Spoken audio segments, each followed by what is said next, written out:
Atos dos Apóstolos, capítulo 3, a partir do verso 18. Mas Deus, assim, cumpriu o que dantes anunciara por boca de todos os profetas, que o seu Cristo havia de padecer. Arrependei-vos, pois, e convertei-vos, para serem cancelados os vossos pecados, a fim de que, da presença do Senhor, venham tempos de refrigério, e que envie Ele o Cristo, que já foi designado, Jesus, ao qual é necessário que o céu receba até os tempos da restauração de todas as coisas, de que Deus falou por boca dos seus santos profetas desde a antiguidade. Disse, na verdade, Moisés: o Senhor Deus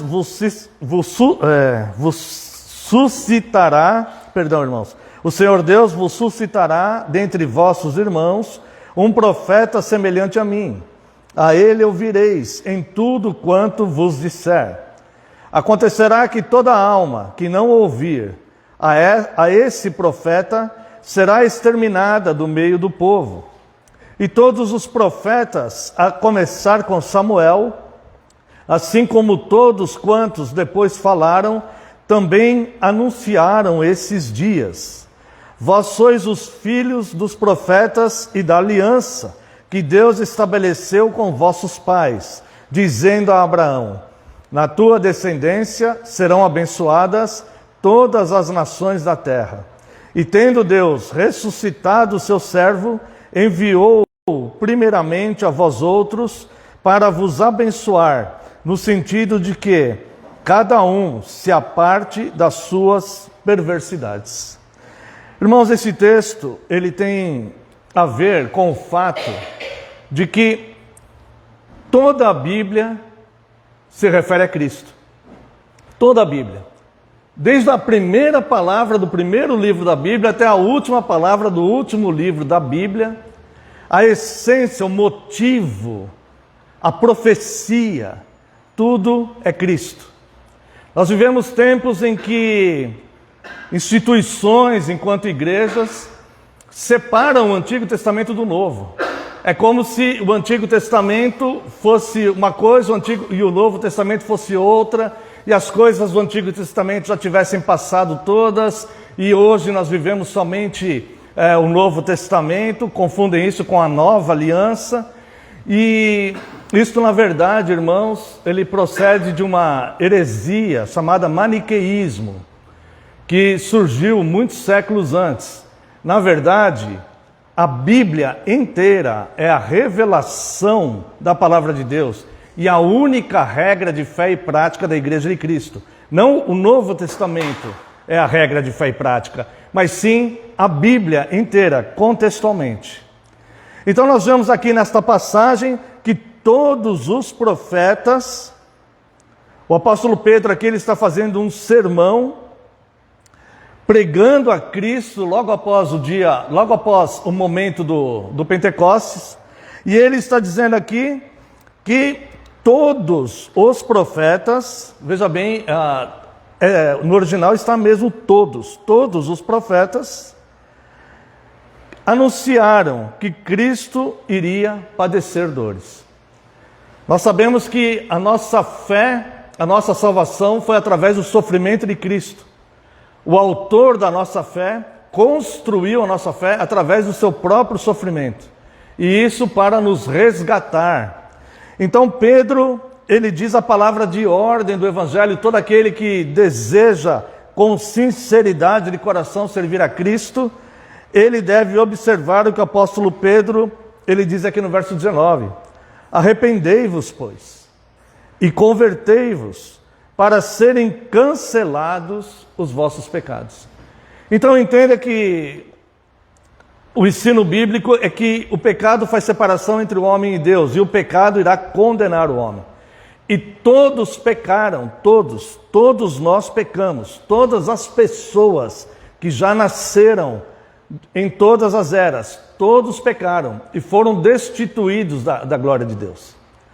Então, Deus providencia Cristo, e Cristo, no sacrifício da cruz, Ele conquista por nós, então, a expiação e a propiciação. A expiação é o cancelamento dos pecados. E a propiciação é restaurar a paz com Deus. Portanto, aquele que está em Cristo tem a sua paz restaurada com Deus e os seus pecados cancelados, mesmo que tenham sido grandes pecados e graves pecados.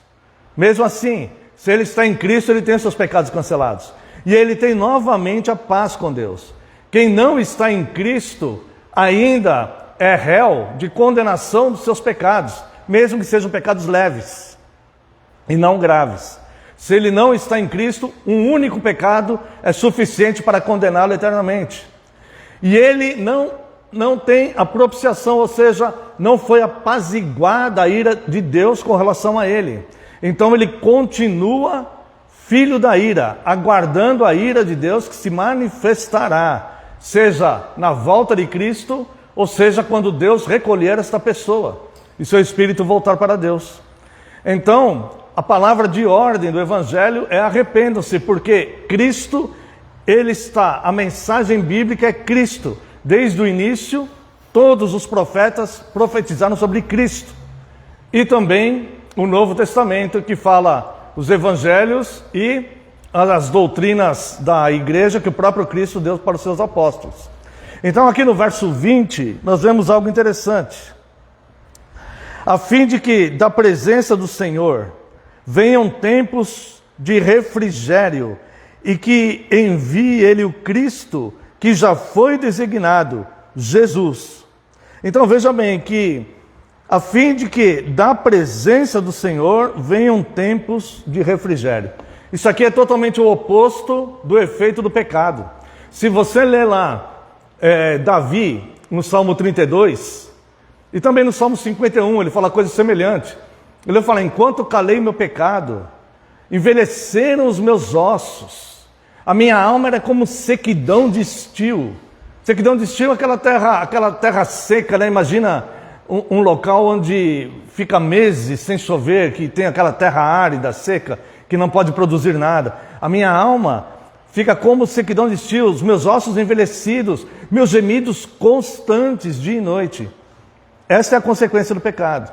E veja qual é a proposta de Cristo que Pedro fala, talvez no primeiro sermão da igreja. E ele diz aqui, vou ler o 19 e o 20. Arrependei-vos, pois, e convertei-vos para serem cancelados os vossos pecados, a fim de que da presença do Senhor venham tempos de refrigério e que envie Ele o Cristo, que já foi designado por Jesus.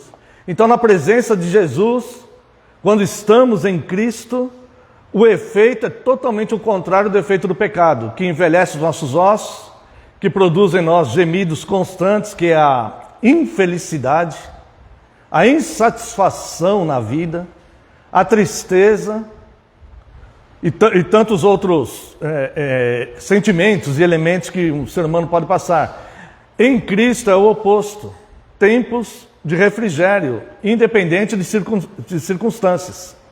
Aqui estamos vivendo um refrigério interior. Então, a pregação diz: arrependei-vos e convertei-vos.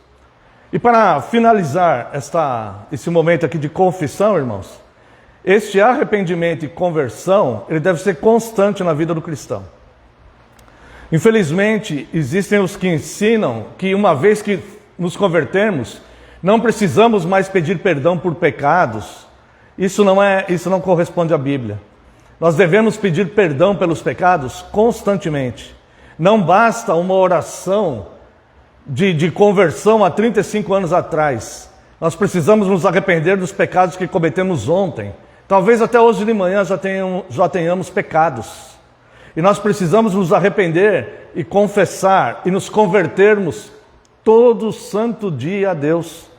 Porque a conversão é uma mudança de rota. Então não adianta ter uma conversão como se imagina no meio evangélico, né? Eu me converti há 20 anos atrás, um exemplo. Não é meu caso, mas um exemplo. 20 anos atrás, então não. A conversão ela é constante, porque a conversão é a mudança de rota. Todas as vezes que eu sinto que eu estou me perdendo, todas as vezes que eu sinto que eu estou me afastando dos valores morais de Cristo, Todas as vezes que eu percebo que eu estou me afastando da sã doutrina, da palavra de Deus, quando alguma coisa está dominando a minha alma, o meu coração, e aquilo está me sufocando e me afastando da palavra de Deus, é um momento da conversão. É um momento necessário para a conversão. É como um motorista que está no caminho e ele percebeu que ele está no caminho errado. Então ele precisa pegar um retorno e voltar para buscar o destino certo. Isso é uma conversão. Então, irmãos, arrependei-vos e convertei-vos é a mensagem do Evangelho para todos os dias. E não somente quando nós tivemos o primeiro contato com Cristo e nos submetemos a Ele. Mas a conversão é todos os dias, porque os pecados são diários. Infelizmente, na vida, essa é a nossa miséria espiritual. Os pecados são diários. Então, o arrependimento